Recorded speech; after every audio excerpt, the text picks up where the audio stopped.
being indexed and archived as part of multiple databases that we use for federating that content. And another one that we have is the Banshee project, which has existed for about 5 years. It's been sponsored by Novell, and we've been leveraging the Banshee project as a way to provide very rich user experiences on Linux.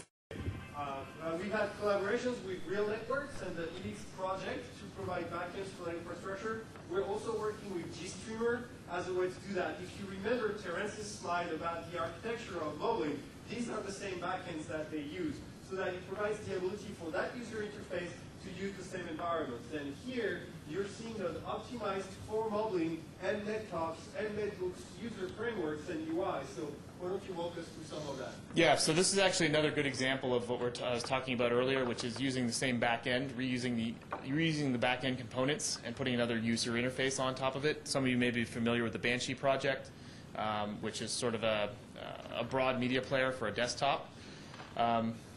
This is called Cubano, which is based on the Banshee project. It uses all the back-end technology of Banshee in terms of indexing media, the play engine, and all that, and it's got a new user interface on top of it.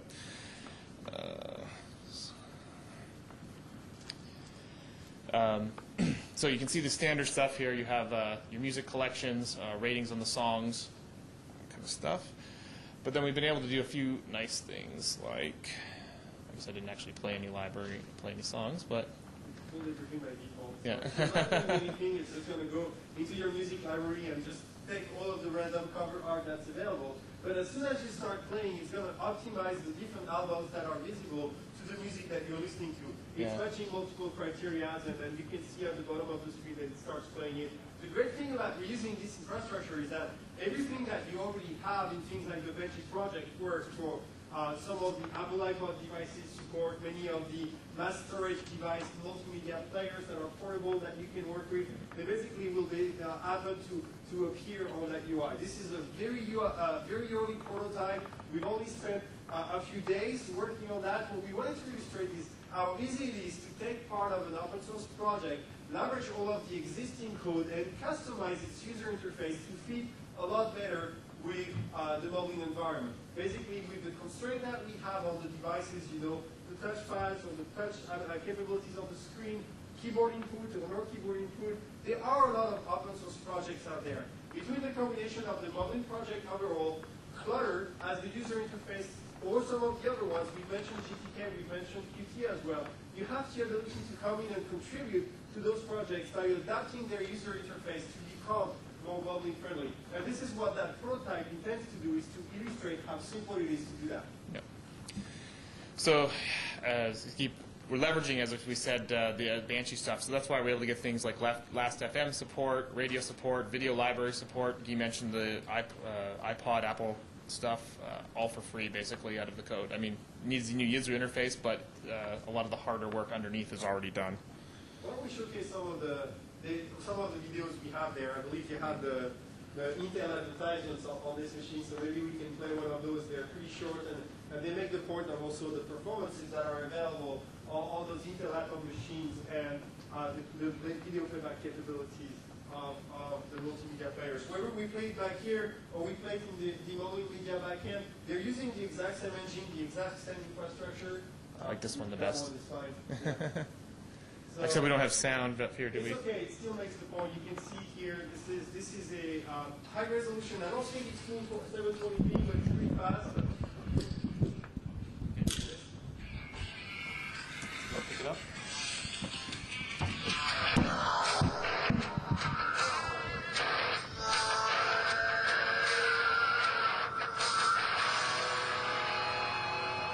We are Intel.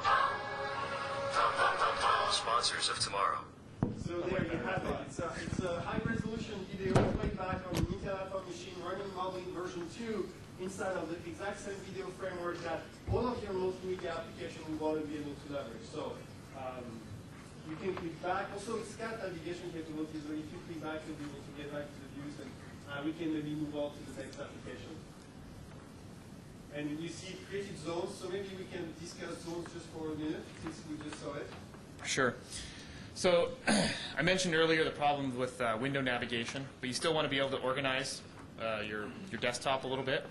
So the guys at Intel created this nice little what's called zones. If you're familiar with the concept of virtual desktops from Linux, it'll look very familiar to you.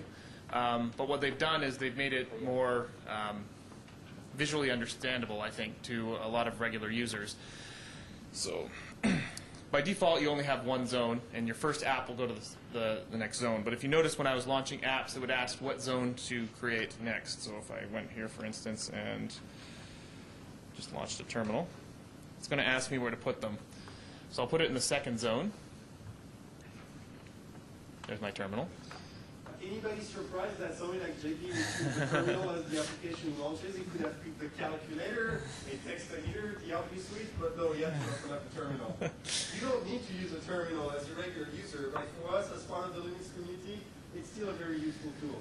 These seem like they're composited. I see a cursor. Right. So if you see the cursor blinking here, what it's doing is showing you a live preview of the window. I can switch between windows and zones. If you notice the little animation that went on there as I switch over to the desktop. You can also create new zones. There's a little drag bar over here that allows you to then organize your windows, and this is sort of an easy way to find all the windows and applications that you've launched without being overly complicated, and having a long bar with window lists in it and everything else. So, all right. Well, the last one. Oh, YouTube player. What do you want to show, Guy? We haven't talked Yeah, about that. So, that's true. We showed the recent documents and the web tabs. This piece on the right is one of the most interesting and dynamic pieces in the M zone. This is a. I'm going to use it. I was going to almost said it's based on Mojito and gave the whole application side. What it is an entry point to your social media. It uses a technology called Mojito underneath to grab information from all your social networks like Twitter, Last.fm, Flickr, MySpace, Facebook. I think those are the main ones that are in there right now. And this is actually a live feed of what's going on. Right now. Yes, we're actually online. If you look up here, we have a nice little 3G connection to the network. And this will update live. And actually, one thing about the connections there, we have 3G in here, wireless and wired, and also Inaki is back at the back there, is doing WiMAX support for this as well. And it's actually, Inaki? Yeah, you weren't even paying attention. What kind of speeds are you getting here on the WiMAX in Taiwan? Something like 44 megabits? I was downloading something here before, and it was 1 megabit per second. Yep. Across, but I don't think that is the limit. The theoretical limit of WiMAX is 40 or something megabit per second, but it depends on how the actual carrier deploys the network. They will choose a different speed that they will choose the one before. Right, and that's Inaki's technical talk for he can video Skype with his wife in the back of the taxi on the way to the conference with WiMAX. Nice. So, no one's saying anything rude or anything here, are they, Guy? We have Anas down here that was just talking, which is in the back of the room. Anas, say hello to the team. So, Anas is the build manager for Intel, who does all the releases. so there's nothing embarrassing. I did the same talk yesterday, and I was using my account. Wasn't a good idea. Yeah. But it's okay. It's all right. Why don't we talk, since you just mentioned Anas and the rest of the team and builds, why don't we talk about tools for a second and ways that the people here can participate, get engaged, and look at some of the functionalities that are there from maybe the mobile image creator just for a second, and then some of the functionalities like the OpenSUSE build service that so you had a web browser open there. Oh, yes, okay. Do I still have it open? Yes, you do.